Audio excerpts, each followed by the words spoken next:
Episode 2 trending, episode 3 trending, episode 4 trending, episode 5 trending, episode 6, 9, 10 trending semua. Siapa yang gak kenal sama Muse Indonesia? Dimulai dari channel YouTube pertamanya dibuat yaitu bulan Juni 2020. Muse Indonesia terus menghadirkan anime-anime legal yang menarik. Terlebih lagi, gue pribadi suka banget dengan adminnya. Postingan-postingannya itu loh, udah kayak fanspage meme anime. Jujur, gue terhibur banget. Makanya gak heran fanspage-nya, YouTube channel, dan komunitas yang mereka bangun itu terus tumbuh. Kalau kita lihat peak pertumbuhannya, itu dimulai dari penayangan anime Tokyo Revenger. Bahkan sampai sekarang, episode-episode Tokyo Revenger itu masih menjadi video populer dengan views paling banyak, nyampe 22 juta. Wow! Tapi kayaknya itu adalah hal yang wajar. Hal yang kalau kita tanya apa penyebabnya, mungkin kita bisa dengan mudah menjawabnya. Kayak misal, oh ini kan anime action, oh ini kan tawuran antara sekolah yang dimana itu relate dengan kita. Oh oke, itu jangan ditiru ya. Nah sekarang ada video trending baru, anime yang tayang di YouTube Muse Indonesia juga, dan setiap episodenya masuk ke trending YouTube. Anime ini judulnya mengembara dan memasak di dunia lain dengan skill yang absurd. Atau gue sebut aja anime Tondeimo.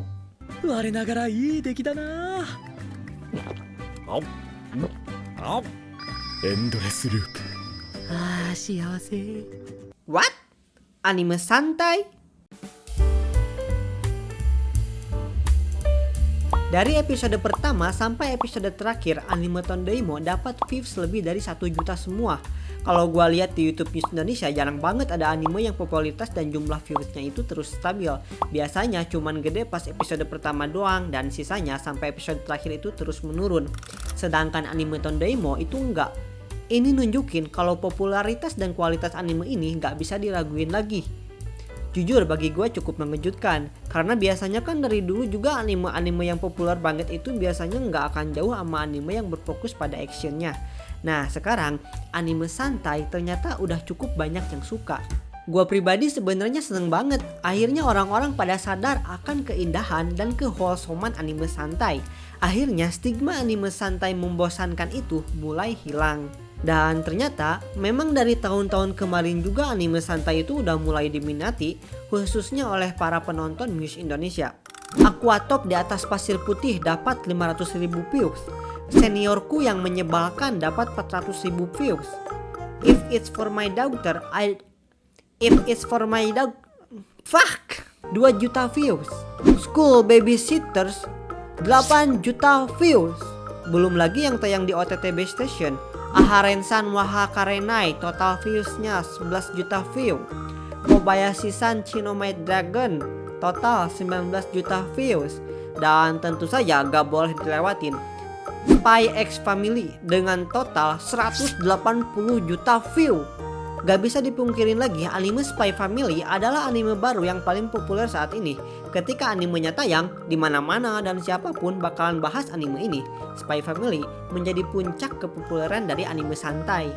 Dan sekarang kepopuleran itu pun sekali lagi diraih oleh anime Tondeimo. Cuman alasan dibalik popularitas anime santai ini menurut gua ada 2 sisi, yaitu sisi normal dan sisi gelapnya. Kita mulai dari sisi normalnya dulu, yaitu para penikmat anime sekarang mulai menonton anime dengan tujuan untuk healing. Kalau kita lihat komentar-komentar yang ada di video Tondeimo, banyak banget dari mereka yang bilang, wah anime ini cocok banget buat ditonton pulang kerja karena bisa bikin penat hilang. Konsep animenya yang santai dan beda banget dari yang lain. Komedinya bikin ketawa, makanan dan masakan di animenya bikin ngiler. Karakter-karakternya bikin gregetan. Ada Mukoda yang jadi bapak-bapak pengasuh 2 monster spesial. Ada Vel yang gagah perkasa tapi pengennya dimanja.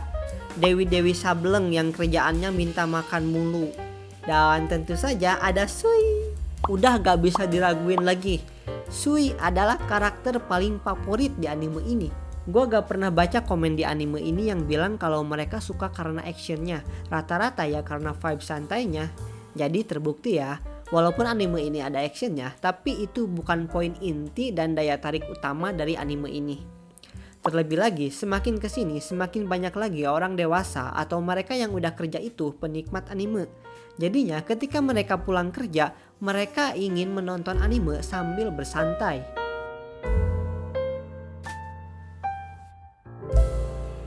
Nah, itu tadi alasan pertama. Sekarang kita masuk ke alasan kedua. Sisi gelap dari popularitas anime-anime santai.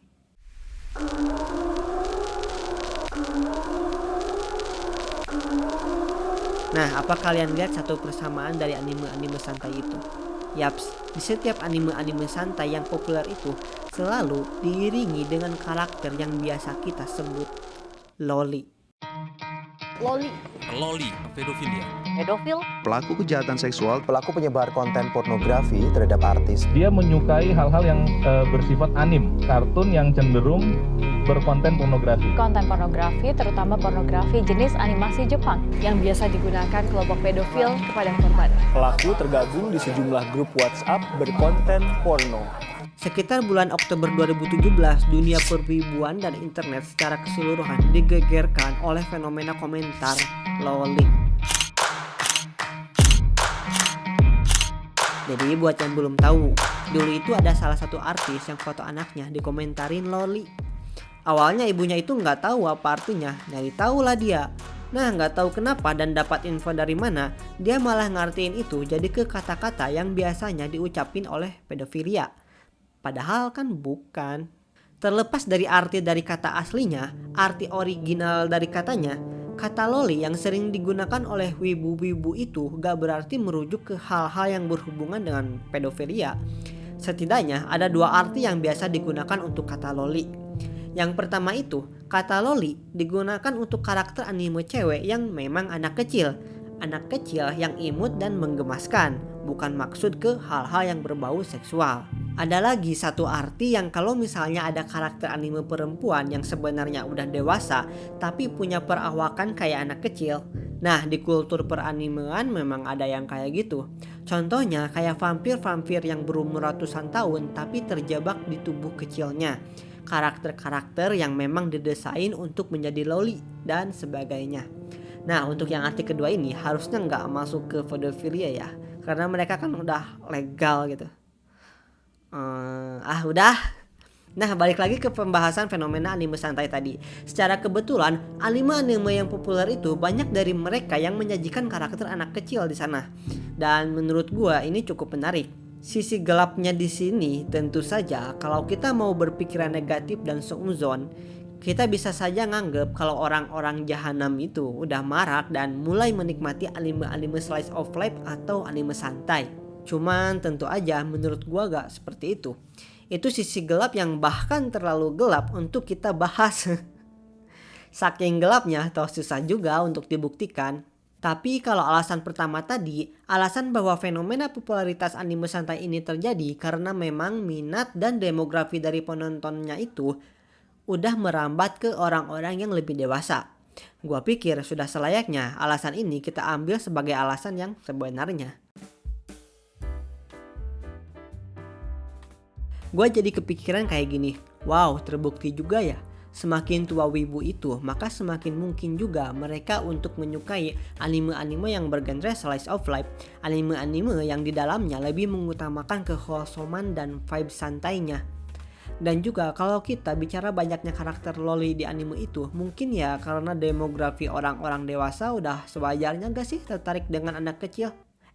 Maksud gua tertarik buat bikin anak gitu. Maksud gua tertarik punya anak. Kalau lu udah punya temen-temen yang udah pada nikah, lu pasti sering banget denger cerita-cerita mereka tentang anak mereka. Cerita tentang bagaimana mereka begitu menyayangi anak mereka. Dan mungkin dengan menonton anime yang punya karakter loli di dalamnya, hasrat kebapaan atau keibuan mereka tersalurkan. Membuat mereka berpikir dan merasakan kehangatan dalam sebuah keluarga.